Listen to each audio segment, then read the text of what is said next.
ભરૂચ જિલ્લાના ઝઘડિયા તાલુકાના ભાલોદથી અમદાવાદ જઈ રહેલી એસટી બસ જ્યારે સિમદ્રા ગામ પાસેથી પસાર થઈ રહી હતી ત્યારે હાઈવા ટ્રક સાથે તેની જોરદાર ટક્કર થઈ હતી। અકસ્માત એટલો ભયાનક હતો કે બસમાં સવાર મુસાફરોમાં ચીસાચીસ મચી ગઈ હતી। ઘટના બનતા સ્થાનિક લોકો મદદ માટે દોડી આવ્યા હતા અને તાત્કાલિક 108 એમ્બ્યુલન્સને જાણ કરવામાં આવી હતી। તમામ 10 ઈજાગ્રસ્તોને તાબડતોડ અભિધાની સરકારી હોસ્પિટલમાં સારવાર અર્થે ખસેડવામાં આવ્યા હતા, જ્યાં 8 લોકોને પ્રાથમિક સારવાર આપી રજા આપી દેવામાં આવી હતી, જ્યારે 2 મુસાફરોને ગંભીર ઈજા થઈ હોવાથી વધુ સારવાર અર્થે ભરૂચ સિવિલ હોસ્પિટલ ખસેડવામાં આવ્યા હતા।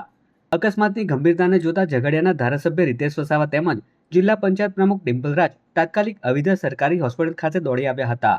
તેમણે દર્દીઓના ખબર અંતર પૂછ્યા હતા અને તબીબો સાથે ચર્ચા કરી, સાથે જ ઈજાગ્રસ્તોને શ્રેષ્ઠ સારવાર મળે તે માટે જરૂરી સૂચનાઓ આપવામાં આવી હતી। તો બીજી તરફ ઘટનાની જાણ થતાં સ્થાનિક પોલીસ કાફલો પણ દોડી આવ્યો હતો। પોલીસે અકસ્માતનો ગુનો નોંધી આ અકસ્માત કયા કારણોસર સર્જાયો તેની વધુ તપાસ હાથ ધરી છે।